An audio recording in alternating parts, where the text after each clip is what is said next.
Good morning student.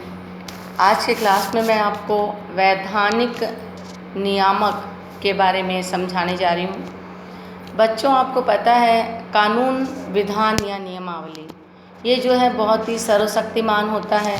इसके अनुसार यदि हम कार्य नहीं करते हैं या कोई भी व्यक्ति कार्य नहीं करेगा तो वो दंड का भागी बनता है।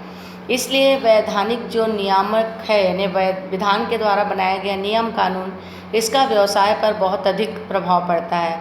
व्यवसाय के संचालन, उसकी सुरक्षा और अधिकारों से रक्षा आवश्यक है, जो केवल और केवल विधान के द्वारा ही संभव है, क्योंकि वैधानिक वातावरण से ही व्यवसाय को संरक्षण मिलता है।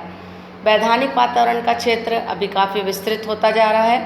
वैधानिक वातावरण का जो निर्माण है, इसको प्रभावित करने वाले कुछ घटक हैं।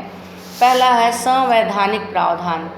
किसी भी राष्ट्र का संवैधानिक प्रावधान सर्वोच्च नियम होता है, जिसके तहत व्यवसाय करने की स्वतंत्रता, व्यवसाय का प्रतिबंधित होना या कुछ विशिष्ट क्षेत्रों में ही स्वतंत्रता होना, ये सब निर्धारित होता है।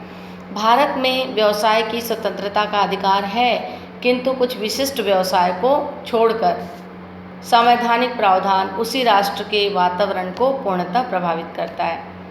अगला जो है व्यापारिक संनियम।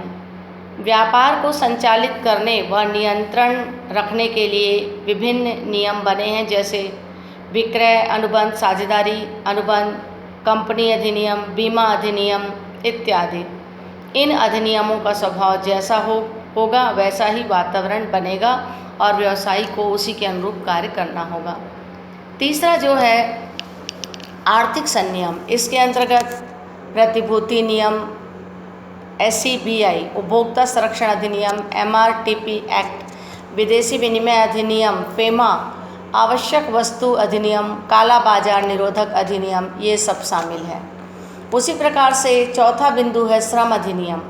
श्रम अधिनियम के जीवन स्तर पर श्रम अधिनियम जो होता है श्रमिकों के जीवन स्तर, कारखाना के वातावरण को प्रभावित करता है, क्योंकि इससे उनको प्राप्त सुविधाएं, मजदूरी और सेवा जो है प्रभावित होती है। इसके अंतर्गत कारखाना अधिनियम, मजदूरी भुगतान अधिनियम, क्षतिपूर्ति अधिनियम, भविष्य निधि अधिनियम आदि आते हैं। ये कारखाना के वातावरण को प्रभावित करते हैं। उसी प्रकार से पांचवा बिंदु जो है वो है कर नीतियाँ। प्रत्यक्ष व अप्रत्यक्ष कर जो व्यावसायिक व्यवस्था को आर्थिक रूप से प्रभावित करती है।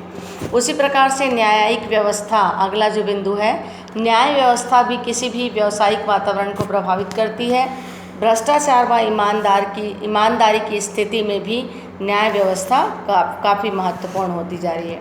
तो इस तरीके से विद्यार्थियों, आज मैंने आपको बताया वैधानिक नियामक क्या होता है और वैधानिक नियामक जो है वो व्यवसाय को किस प्रकार से प्रभावित करते हैं। तो इससे कुछ बिंदुओं पर मैंने चर्चा की। पहला संवैधानिक प्रावधान, दूसरा है व्यापारिक संनियम, तीसरा है आर्थिक संनियम, चौथा है श्रम संनियम और पांचवा है कर की नीतियाँ।